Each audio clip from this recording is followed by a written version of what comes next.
नमस्कार दोस्तों, स्वागत है आपका मेरे इस यूट्यूब चैनल पे। तो आज हम एक ऐसे टॉपिक के बारे में बात करेंगे जो बहुत ही कंफ्यूजिंग रहता है। बहुत सारे लोगों को इसके बारे में मालूम नहीं होता।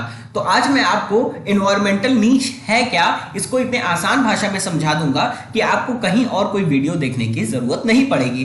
तो देखिए क्या होता है एक एनवायरमेंटल नीश, जिसको हम एनवायरमेंटल निकेय भी बोलते हैं या इसको एनवायरमेंटल नीच भी बोलते हैं। तो बहुत सारे नामों से इसको जाना जाता है, लेकिन इसको समझने के लिए जरूरी है कि आपको पता हो कि हैबिटेट क्या होता है। देखो, हैबिटेट एक ऐसा स्थान होता है जहां पे जीव पाए जाते हैं।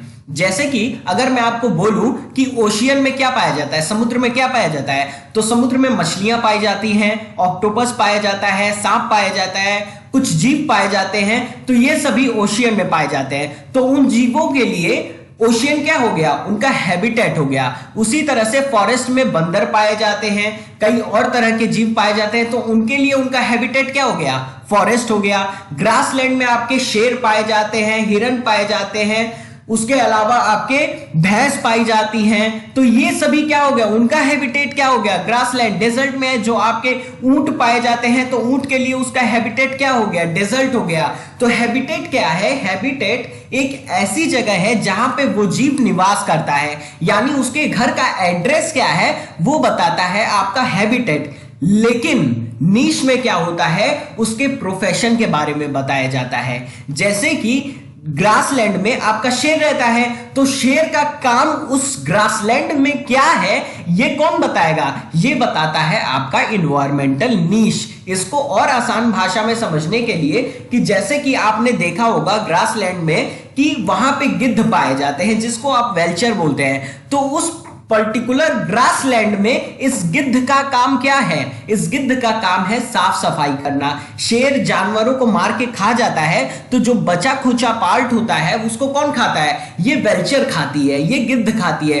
तो गिद्ध क्या हो गई, एक एनवायरमेंटल नीके फॉर्म करती है। नीके क्या होता है कि किसी भी एक हैबिटेट में प्रत्येक जीव का उस हैबिटेट के प्रति योगदान क्या है, उसको हम बोलते हैं एनवायरमेंटल नीश। जैसे कि आपको एक और एग्जांपल दे दूं, शेर को ले लीजिए। शेर का एक ग्रासलैंड में क्या काम है, शेर का एक ग्रासलैंड में क्या काम होता है, आप मुझे बताइए कि शेर क्या करता है ग्रासलैंड में। वहां पे जो जानवर है उनको मार के खाता है। अगर मान लीजिए कि शेर खाना छोड़ दे, ठीक है, शेर घास खाने लगे, तो क्या ये प्रकृति के अनुकूल होगा, नहीं हो पाएगा। इसका मतलब है कि प्रत्येक हैबिटेट में प्रत्येक जीव का जो योगदान है उस हैबिटेट को बढ़ाने के लिए, उस हैबिटेट को बनाए रखने के लिए बहुत महत्वपूर्ण होता है। यानी हैबिटेट एक ऐसी जगह होती है जहां पे वो पर्टिकुलर जीव रहता है, और नीशी क्या हो गया, नीश हो गया आपका उस पर्टिकुलर जीव का उस हैबिटेट के प्रति योगदान क्या है। अब देखिए, एक हैबिटेट में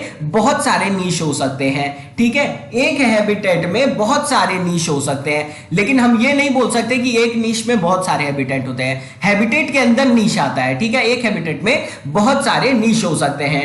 तो क्या है पर्यावरणीय निके, किसी भी पारिस्थितिकी तंत्र में एक जीव का उत्तरदायित्व क्या होता है ये बताता है पर्यावरणीय निके, ठीक है। इस शब्द का सर्वप्रथम प्रयोग किसने किया था, तो ग्रीनल ने 1997 में इसका प्रयोग किया था। इसमें प्रजाति के निवास स्थान के साथ साथ उसके समुदाय में उत्तरदायित्व के बारे में भी बताया जाता है, ठीक है। तो ये है एक हैबिटेट और नीके के बीच में डिफरेंस, और मैंने आपको नीके बहुत अच्छी तरह से समझा दिया कि नीके क्या होता है। अगर ये वीडियो आपको अच्छी लगी हो तो यार प्लीज चैनल को सब्सक्राइब कर देना। वीडियो देखने के लिए आपका बहुत बहुत धन्यवाद।